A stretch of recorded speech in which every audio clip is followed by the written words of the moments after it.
Empieza el espacio de los psicólogos. Psicología para todos. Programa de divulgación realizado por el Colegio Colombiano de Psicólogos, Colpsi, capítulo Cumandá y Caldas. Psicología para todos. Todas las psicologías para toda la comunidad.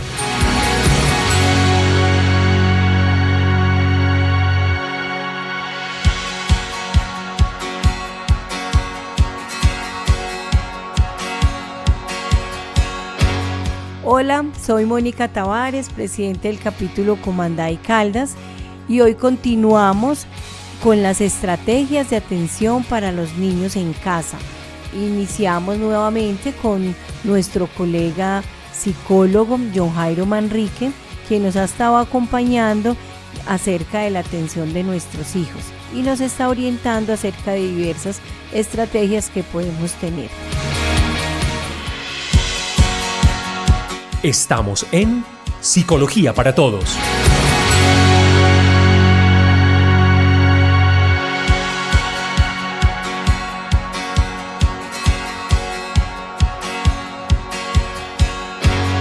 Recuerden que John Jairo Manrique es psicólogo, magíster en neuropsicología y educación de la Universidad Internacional de Río. Es especialista en psicopatología forense y elaboración de informes periciales del Centro de Estudios de Psicología de Aaron Beck.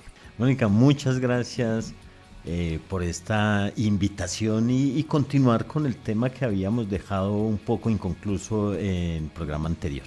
Recuerde que este es un espacio de reflexión, de herramientas que se dan para toda la comunidad y nuestro gremio de psicólogos en pro de la salud mental, de la calidad de vida de todos nosotros. Retomando nuestro tema de estrategias para nuestros hijos en cuanto a la atención, que continuemos tratando ese tema con los niños dispersos. ¿Qué pasa con los niños dispersos cuando manejamos tantas quejas o nos llegan tantas quejas que provienen de los centros educativos?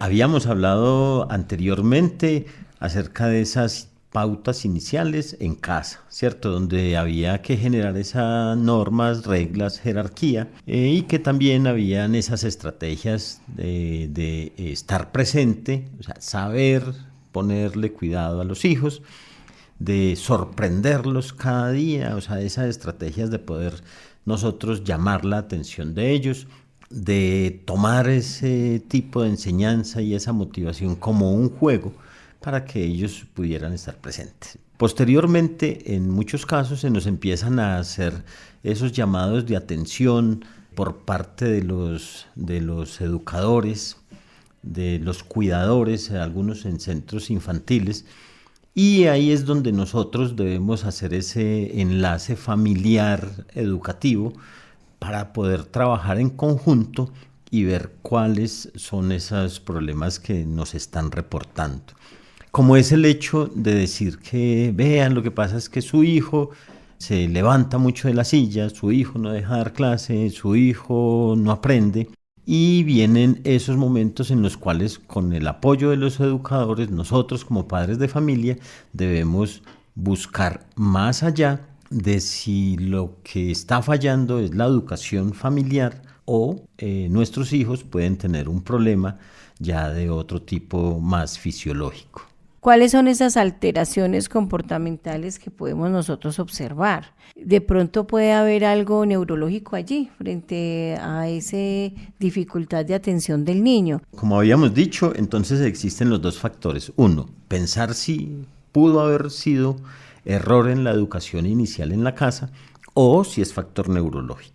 Si tiene que ver con ese factor neurológico y cognitivo, entonces se puede tener varias actividades o acciones a realizar. Habíamos hablado de esos exámenes visuales y auditivos. Si no se hicieron, si no se habían realizado en la etapa más infantil, en la etapa escolar se deben realizar antes de ir a acusar de que nuestro niño puede tener una dificultad cognitiva. ¿Por qué? Porque si no tenemos esa certificación, esa certeza de que nuestro niño ve bien y escucha bien, entonces nuestros niños van a tener problemas, porque si se sienta en determinado sitio del aula, entonces no va a prestar atención porque posiblemente no escucha o porque posiblemente no ve. Pero si eso efectivamente no tenemos ninguna alteración, entonces podemos empezar a ver si el niño se levanta frecuentemente, si termina las tareas solamente por terminarlas, no necesariamente bien,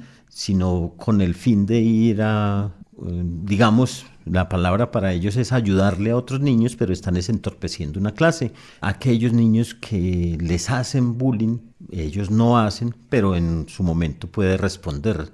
Son esos niños impulsivos, son esos niños, muchas veces no tienen que ser impulsivos, sino que no participan en las clases, que se aíslan.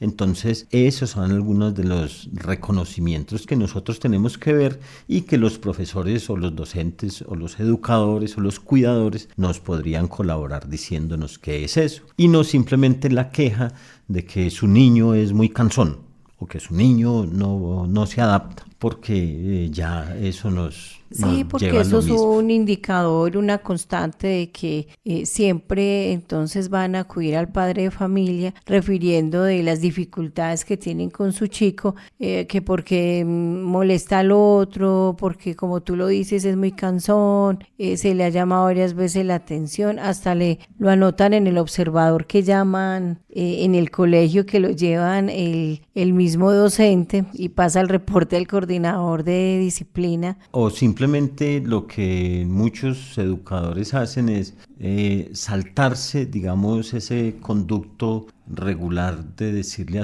a los padres qué le pasa a su niño, sino que hacen precisamente esas anotaciones en los observadores y los clichean, los estigmatizan como su niño tiene un déficit de atención. Y entonces resulta que eso, estigmatizar a un niño que ya tiene déficit de atención sin haberlo valorado, sin saber efectivamente qué puede tener, aparte dentro de su comportamiento, su actividad neurológica, pues estamos posiblemente afectando a un niño como tal en su parte educativa, porque no necesariamente podría ser, pero sí lo es. Hay que tener en cuenta que son diferentes factores y no solamente es estigmatizar en esa sola parte. Bueno, claro que sí, pero entonces sí me gustaría como que nos hablara un poquito más, John Jairo, que tú tienes la experticia y el conocimiento. Bueno, a nivel neurológico, ¿qué factores específicos pueden influir en esa atención del niño?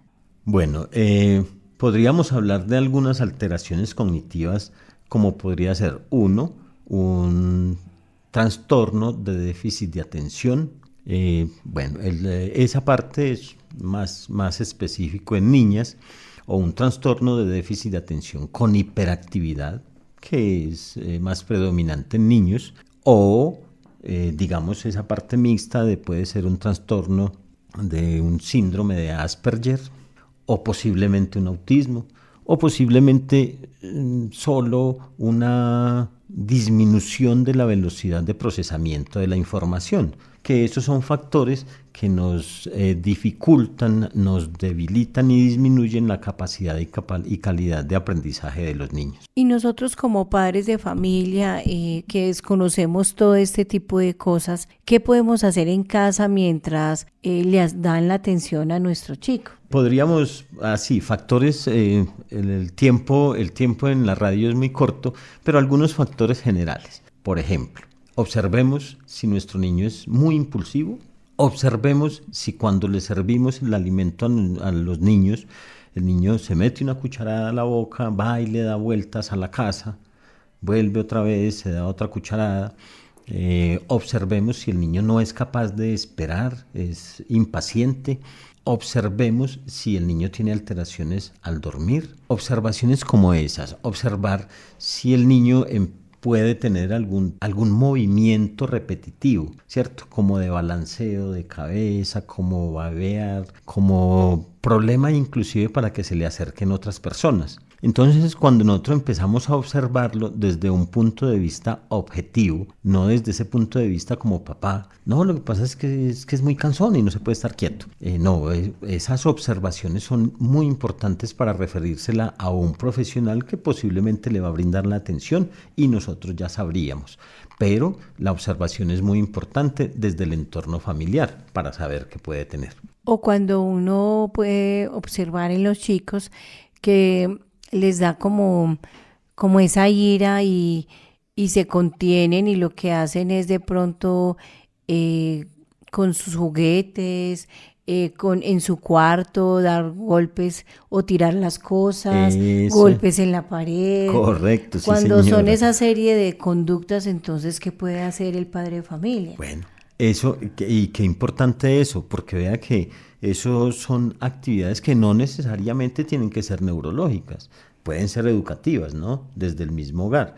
Y entonces, cuando los niños son demasiado irascibles, esa irascibilidad puede ser, digamos, porque se presenta esa alteración cognitiva. A veces muchos de ellos son, cuando se dice que tienen trastorno por déficit de atención, llegan a esa irascibilidad. Pero también esa alteración de los estados del ánimo puede ser otro factor cognitivo, neurológico, que hace que puede ser un niño que simplemente la educación nos falló un poco en el hogar y genera esas pataletas. 2, es que puede ser un niño que tenga unas alteraciones de cambios del humor, y esos cambios de los estados de ánimo, cambios del humor en diferentes etapas, tanto del día como de la cotidianidad, también hace que sea necesario una valoración por especialistas. De cuáles en sí son las estrategias más efectivas o más importantes que debemos tener nosotros en cuenta como padres de familia para el manejo de los niños, John Jairo. Algunas de ellas podría ser: una, como decíamos anteriormente, fortalezcamos en nosotros como padres de familia para contribuir con los educadores esas capacidades de observación antes de juzgar, de escucha antes de juzgar. Estar presente cuando le vamos a enseñar a los hijos, de simplemente participar en ser conscientes. Voy a dar un ejemplo, y es que a veces nosotros quisiéramos que nuestros hijos tuvieran nuestro mismo ritmo. Entonces uno ve algunos padres que llevamos a los hijos de las manos y caminamos con pasos de adulto, y el niño tiene que correr. Cuando lo que debemos hacer, ya en esa parte educativa, trayendo el ejemplo a la realidad, es intentemos aprender los pasos que dan los hijos y nosotros adaptémonos a los pasos que dan los hijos. Eso quiere decir que el niño tiene que ser comprendido antes que obligado a enseñar y a aprender. Entonces, si le voy a poner una tarea, dividámosle la tarea. Haz tarea 15 minutos y te doy 15 minutos, 20 minutos para que juegues. Entonces es estar presente, como decíamos, para que la educación y esos factores de aprendizaje de los niños puedan ir evolucionando de acuerdo a las capacidades que los niños tienen. Son estrategias que podemos utilizar y parten desde las pautas de crianza y algo muy importante, saber y conocer a nuestros hijos.